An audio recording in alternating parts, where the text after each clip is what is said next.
जय Hind and hello guys, स्वागत है आपका आपके अपने YouTube चैनल ज्ञानदेही होस्ट में। और इस वीडियो में मैं आपको बताने वाला हूं BSF constable tradesman online form 2023 के बारे में कि कैसे आपको ये फॉर्म 1284 पद पर फिल करना है। तो बेसिकली मैंने वैसे तो ऑलरेडी इसके फॉर्म की वीडियो बना रखी है, बट यहाँ पर आपके काफ़ी सारे ऐसे कमेंट आए जिनका आंसर आपको देना जरूरी है कि कौन कौन सी पोस्ट पर सिंपल 10वीं पास से अप्लाई कर पाएंगे एंड जो एक्सपीरियंस की जानकारी देने में या फिर फॉर्म सबमिट होने में आपके सामने प्रॉब्लम आ रही है, उन सभी के आंसर आपको यहां पर दिए जाएंगे रजिस्ट्रेशन से लेकर के प्रिंट तक। इसलिए आप वीडियो को पूरा देखें। तो यहां पर आप जो वेबसाइट देख सकते हैं, हमारी ऑफिशियल वेबसाइट jobsgyan.in है। ये लिंक आपको ओपन करना है। इसके बाद आप यहां पर इस भर्ती के बारे में पूरी जानकारी जान पाएंगे और आप यहां पर जान सकते हैं कि कितने पद पर यह वैकेंसी है और 27 मार्च 2023 तक आप इस फॉर्म को भर पाएंगे। यहां पर गाइज आपको जो एजुकेशनल क्वालिफिकेशन में ऊपर ये जो आपके ट्रेड दिए गए हैं, जैसे कि cobbler, tailor, washerman, barber, sweeper, ये वो सभी ट्रेड है जिस पर सिंपल 10वीं पास से आप अप्लाई कर सकते हैं। कोई एक्सपीरियंस सर्टिफिकेट आपको अपलोड करने की आवश्यकता नहीं पड़ेगी,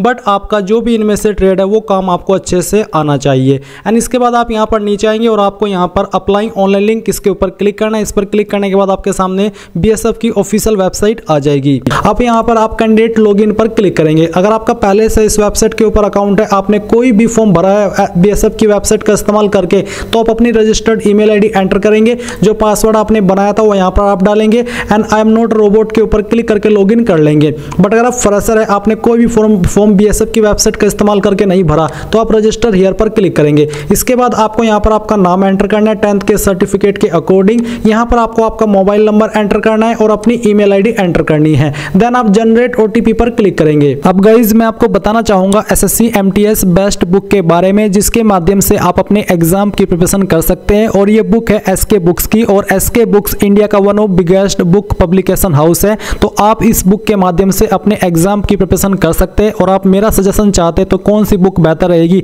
तो आपको मैं यही सजेस्ट कर रहा हूं कि आप इस बुक के माध्यम से आपकी प्रिपरेशन करें।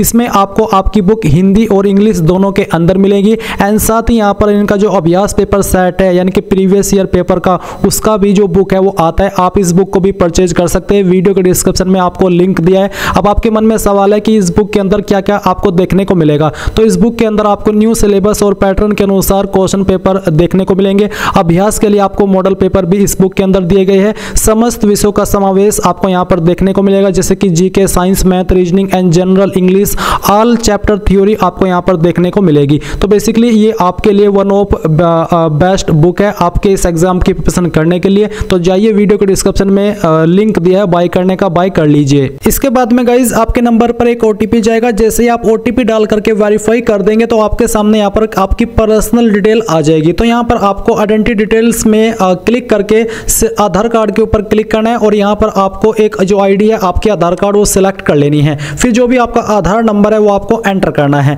इसके बाद है आइडेंटिटी टाइप, तो आप यहाँ पर सिलेक्ट करेंगे और आप इनमें से कौन सी आईडी दे रहे हैं, आधार कार्ड या फिर कोई अन्य आईडी। तो आप यहाँ पर जो भी दे रहे हैं वो आप सिलेक्ट करें एंड जो आईडी आप यहाँ पर सिलेक्ट करते हैं उसी का नंबर आपको यहाँ पर एंटर करना है। एंड देन यहाँ पर आती है एडिशनल इन्फॉर्मेशन। तो जो आपकी डेट ऑफ बर्थ है वो आप कैलेंडर के ऊपर क्लिक करके सिलेक्ट कर लेंगे। पहले आप यहाँ से इस तरह से ईयर सेलेक्ट करेंगे, फिर यहाँ से मंथ और उसके बाद में डे, तो आपकी डेट ऑफ बर्थ आ जाएगी। देन यहाँ पर आपकी उम्र कितनी होती है वो आपको जानने को मिलेगा। नेशनलिटी आपकी इंडियन रहेगी। फादर नेम आपको 10th के सर्टिफिकेट के अकॉर्डिंग एंटर करना है। आपकी मदर्स का नेम आपको 10th के सर्टिफिकेट के अकॉर्डिंग ही एंटर करना है। Permanent identification mark on body, आपकी बॉडी के ऊपर परमानेंट मार्क, तो कहीं पर भी आपकी बॉडी पर मार्क है आप लिख दीजिए। अगर कोई भी ऐसा मार्क नहीं है तो आप यहाँ पर नो मार्क भी लिख सकते हैं। देन यहाँ पर जो भी आपका जेंडर है, मेल फीमेल, वो आप सिलेक्ट करेंगे। मैरिटल स्टेटस आपका क्या है, मैरिड अनमैरिड, वो आप यहाँ पर सिलेक्ट कर लेंगे। फिर आते हैं कैटेगरी रिजर्वेशन। तो जो भी आपका रिलीजन है, पहले आपको आपका रिलीजन सिलेक्ट करना है। कास्ट कैटेगरी आपकी कौन सी है वो आपको सिलेक्ट कर लेनी है। फिर अगर आप यहाँ पर SC ST है तो आपको आपका कैटेगरी सर्टिफिकेट नंबर एंटर करना है। सर्टिफिकेट इश्यूइंग स्टेट, किस स्टेट से आपका सर्टिफिकेट इशू हुआ है वो स्टेट आपको सिलेक्ट करनी है। कौन सी डिस्ट्रिक्ट से हुआ वो डिस्ट्रिक्ट आपको यहाँ पर सिलेक्ट कर लेनी है। फिर सर्टिफिकेट इश्यूइंग अथॉरिटी, इनमें से किस अथॉरिटी के द्वारा आपका सर्टिफिकेट इशू हुआ है वो आप यहाँ पर सिलेक्ट कर लीजिए। एंड आपके सर्टिफिकेट के ऊपर मेंशन होगा कि इनमें से किस अथॉरिटी ने आपका सर्टिफिकेट इशू किया है। सर्टिफिकेट इशू डेट क्या है वो आप यहाँ पर सिलेक्ट कर लेंगे कैलेंडर के ऊपर क्लिक करके। फिर आता है कैंडिडेट एज मोड के रूप में उम्मीदवार। तो यहाँ पर डायरेक्ट एंट्री है, एक्स सर्विसमैन है, गवर्नमेंट एम्प्लॉई हो, अगर आप फ्रेशर हो तो आपको डायरेक्ट एंट्री सिलेक्ट करना है। अब आती है sub category reservation. Are you differently abled person, क्या आप विकलांग है, अगर हाँ तो यस करें, नहीं तो आपको नो करना है। क्या आप एक्स सर्विसमैन है, अगर हाँ तो यस, नहीं तो यहाँ पर भी आपको नो करना है। डिपार्टमेंटल कैंडिडेट तो आपको सिलेक्ट करना है। सेंट्रल सेंट्रल गवर्नमेंट के या फिर स्टेट गवर्नमेंट के। अगर आप नहीं है तो आप नो के ऊपर क्लिक करेंगे और सेव एंड नेक्स्ट के ऊपर आपको क्लिक करना है। अब आपके सामने यहाँ पर एड्रेस डिटेल आ चुकी है, तो जो भी आपका परमानेंट एड्रेस है वो आपको आपकी आईडी के अकॉर्डिंग इस वाले कॉलम में पूरा लिखना है। एंड फिर यहाँ पर जो आपका पिन कोड है वो पिन कोड आपको डाल देना है। स्टेट आप यहाँ से अपनी सेलेक्ट कर लीजिए, उस स्टेट के अंदर आपकी कौन सी डिस्ट्रिक्ट है वो डिस्ट्रिक्ट आपको सेलेक्ट करनी है। फिर आपको आपके विलेज या फिर सिटी का नाम यहाँ पर एंटर करना है। आपका नजदीकी पुलिस स्टेशन कौन सा है उसका नाम आपको यहाँ पर लिखना है। एंड आपका नजदीकी पोस्ट ऑफिस यानी कि डाकघर कौन सा है उसका नाम आपको यहाँ पर लिखना है। नीचे आपका कोरेस्पोंडेंस एड्रेस यानी कि प्रेजेंट एड्रेस, तो जो आपने ऊपर भरा वो था आपका परमानेंट एड्रेस और नीचे है प्रेजेंट एड्रेस। अगर आपका परमानेंट और प्रेजेंट एड्रेस एक ही है, सेम है, तो आप यहाँ पर टिक कर देंगे। अगर अलग है तो अनटिक रहने दे और अलग से अपना प्रेजेंट एड्रेस फिल कर दे और इसके बाद आप यहाँ पर सेव एंड नेक्स्ट के ऊपर क्लिक करेंगे। नाउ गाइस अब आपसे यहाँ पर कुछ और डिटेल्स मांगी है, जैसे कि डू यू हैव एनसीसी, क्या आपके पास एनसीसी प्रमाण पत्र है? अगर हाँ तो आप यस करें और यस करने के बाद आपको बताना कि आपके पास ए सर्टिफिकेट है। अगर हाँ तो यस करें, नहीं तो आपको नो करना है। बी सर्टिफिकेट है तो बी में आपको यस करना है और सी सर्टिफिकेट है तो आपको सी में यस करना है। बट अगर आपके पास नहीं है तो आप नो कर दीजिए। फिर आपसे पूछे do you have sports achievement, अगर हाँ तो यस करें, यस नहीं आपको बताना कि किस लेवल की है, school level game, university level game या फिर स्टेट नेशनल गेम। अगर नहीं है तो आप नो कर दीजिए। फिर फिजिकल स्टैंडर्ड यानी कि आपकी हाइट कितनी है वो आपको सेंटीमीटर के अंदर यहाँ पर एंटर करनी है। चेस्ट आपकी बिना फ्लाई कितनी है वो आपको यहाँ पर लिखनी है। वेट आपका कितना है किलोग्राम के अंदर वो वेट आपको यहाँ पर लिख देना है। Blacklist declaration, is there any criminal case pending against you, क्या आपके ऊपर कोई क्रिमिनल केस चल रहा है? अगर हाँ तो यस करें, नहीं तो आपको नो करना है। एंड देन आप सेव एंड नेक्स्ट के ऊपर क्लिक करेंगे। इसके बाद आती है क्वालिफिकेशन डिटेल, तो आप यहाँ पर अपनी जानकारी क्वालिफिकेशन की फिल करेंगे। मैंने अपनी जानकारी पहले से फिल करके रखी है। तो यहाँ पर जैसे ही आपको 10th की इन्फॉर्मेशन देनी है तो आप एसएससी मैट्रिक स्कूल सेलेक्ट कर लेंगे। फिर जो आपका 10th का सर्टिफिकेट नंबर है वो आप यहाँ पर एंटर करेंगे। अगर आपके सर्टिफिकेट के ऊपर सर्टिफिकेट नंबर नहीं है तो आप यहाँ पर जो आपका सीरियल नंबर है सर्टिफिकेट का वो भी दे सकते हैं। इसके बाद यहाँ पर आपको ईयर ऑफ पासिंग बताना कि किस साल के अंदर आपने आपके 10वीं पास की है, किस स्टेट से किया वो स्टेट आप यहाँ पर सेलेक्ट करेंगे एंड किस बोर्ड के द्वारा किया वो बोर्ड आप यहाँ पर सेलेक्ट कर लेंगे। अगर आपका बोर्ड यहाँ पर है तो आप यहाँ पर वो बोर्ड सेलेक्ट कर ले, नहीं तो आप यहाँ पर अदर बोर्ड भी सेलेक्ट कर सकते हैं। एंड जैसे ये सभी जानकारी आप सेलेक्ट कर लेंगे तो आपको ऐड पर करना है। ऐड पर क्लिक करने के बाद में यहाँ पर आपकी जानकारी 10th वाली सेव हो जाएगी। फिर इसके बाद आपको सेम तरीके से 12th की इन्फॉर्मेशन देनी है, जिसमें कि आप यहाँ पर 10th की जगह पर इंटरमीडिएट सेलेक्ट करेंगे एंड बाकी की जानकारी ऐसे ही भरेंगे जैसे कि अभी आपने 10th की भरी है। इसी प्रकार से फिर आप ऐड के ऊपर क्लिक करके अगर आपने ग्रेजुएशन की है तो आप यहाँ पर ग्रेजुएशन सेलेक्ट कर लेंगे, डिप्लोमा किया तो डिप्लोमा सेलेक्ट कर लेंगे और सेलेक्ट करने के बाद में यहाँ पर बाकी की जानकारी ऐसे ही भरेंगे जैसे कि अभी आपने 10th 12th की भरी है। एंड इसके बाद में आप यहाँ पर नेक्स्ट के ऊपर क्लिक करेंगे। नेक्स्ट पर क्लिक करने के बाद आता है वर्क एक्सपीरियंस, तो अगर आपसे पूछा है कि आर यू एम्प्लॉयड, अगर हाँ तो आप यस करें, नहीं तो आपको नो करना है। अगर आप यस करते हैं तो फिर आपको यहाँ पर एम्प्लॉयमेंट प्रेजेंट पास्ट यानी कि पहले आपने काम किया था या अभी प्रेजेंट में आप कर रहे हैं वो आपको बताना है। इसके बाद एक्सपीरियंस टाइप, किस टाइप का आपके पास एक्सपीरियंस है जो भी है वो आप यहाँ पर सेलेक्ट कर लेंगे। अगर इनमें नहीं है तो आप अदर्स के ऊपर क्लिक कर सकते हैं। एम्प्लॉयर टाइप, जहाँ पर आप काम करते थे वो कंपनी किस तरह की थी, central government, state government, Uttarakhand state government, other state government, constable, head constable, जो भी है वो आप सेलेक्ट कर लीजिए। नेचर ऑफ एम्प्लॉयमेंट, परमानेंट थे, टेम्परेरी या फिर कॉन्ट्रैक्चुअल, वो आपको सेलेक्ट करना है।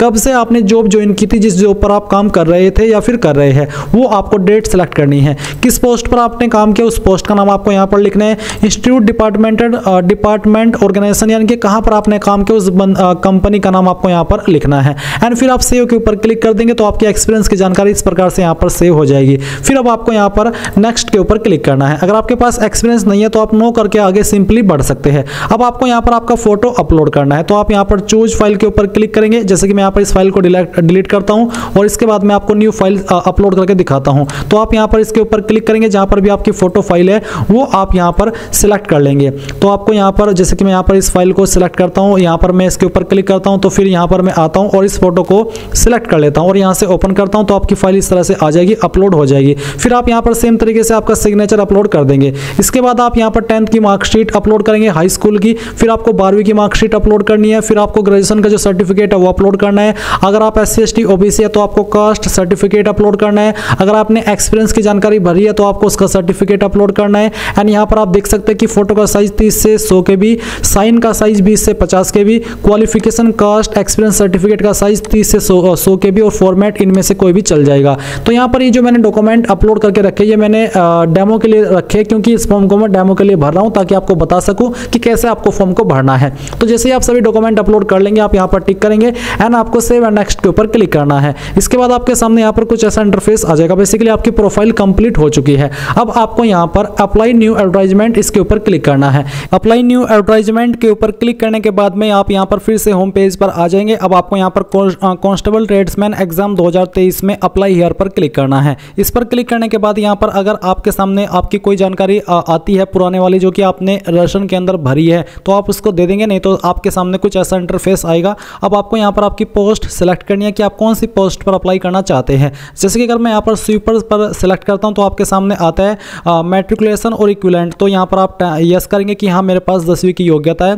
फिर must be proficient in respective trade, तो आप यहाँ पर भी यस कर दीजिए। फिर आता है must qualified trade test in respective trade conducted by recruitment board, तो आप यहाँ पर यस कीजिए कि हाँ मैं उसको क्वालिफाई करूंगा। Are you ward of serving BSF personnel, यानी कि अगर आप एक्स एम्प्लॉई है बीएसएफ के तो आप यहाँ पर यस करेंगे, या फिर बीएसएफ के करंट एम्प्लॉई है तो आप यस करेंगे। अगर आप फ्रेशर है तो आप यहाँ पर नो करेंगे। फिर फिजिकल स्टैंडर्ड में यहाँ पर आपको जो आपकी कैटेगरी है, जैसे कि फिजिकल कैटेगरी जनरल या फिर एसटी जो कि ऑल स्टेट और यूनियन टेरिटरी है या फिर डिस्ट्रिक्ट है, अगर आप वो कैंडिडेट है तो आप यहाँ पर सेलेक्ट करेंगे कि चाहे आप किसी भी स्टेट से एसटी है तो आप इसको सिलेक्ट कर सकते हैं। एंड यहाँ पर बाकी की कैटेगरी भी आपको दी गई है। अगर आप जनरल है तो आप यहाँ पर जनरल सेलेक्ट कर लेंगे। फिर आपकी हाइट और चेस्ट एंड वेट दिया गया है। इसके बाद जो आपका डोमिसाइल सर्टिफिकेट है जो कि जिसकी जानकारी आपने दी है वो डोमिसाइल सर्टिफिकेट आपको अपलोड करना है। क्योंकि मैं इस फॉर्म को डेमो के लिए भरा हूँ तो यहाँ पर मैं एक रैंडम इमेज आपको सेलेक्ट करके दिखाता हूँ। इस इमेज को मैं वैसे सेलेक्ट करता हूँ, ये फाइल आपकी इस तरह से यहाँ पर आ जाएगी और आने के बाद में आप यहाँ पर इसको जैसे चेक कर ले आपको सेव एंड नेक्स्ट पर क्लिक करना है। नाउ गाइस यहाँ पर आपके सामने आपका सर्टिफिकेट एंड डॉक्यूमेंट दिए गए, आप इनको वेरीफाई करेंगे। वेरीफाई करने के बाद में आपको पहले इसका नाम देना है कि कहाँ से आपने ये फॉर्म भरा है या फिर भर रहे हैं। फिर आप सेंटर के लिए किसको प्रेफरेंस देना चाहते हैं तो यहाँ पर जो भी प्रेफरेंस है उसको आप सेलेक्ट कर लेंगे। इसके बाद आप यहाँ पर टिक करेंगे। टिक करने के बाद आप पे नाउ पर क्लिक करेंगे। अग्री एंड पे के ऊपर क्लिक करने के बाद आपको पेमेंट के पेज पर ट्रांसफर किया जाएगा। एंड आपके सामने काफ़ी सारे विकल्प है, जिस भी माध्यम से आपको फीस जमा करनी है वो आप यहाँ पर कर दीजिए। एंड करने के बाद में आप यहीं पर बीएसएफ की वेबसाइट पर आ जाएंगे। फिर आप अपने फॉर्म का फाइनल प्रिंट आउट ले पाएंगे। तो गाइज इस प्रकार से आप बीएसएफ कांस्टेबल ट्रेड्समैन का फॉर्म भर पाएंगे। आई होप अब आपको सब चीज़ क्लियर हो गई होगी। कोई सवाल कोई डाउट रह गया है अभी भी तो आप कमेंट के माध्यम से पूछ लीजिएगा। तो थैंक्स फॉर वॉचिंग। जय हिंद।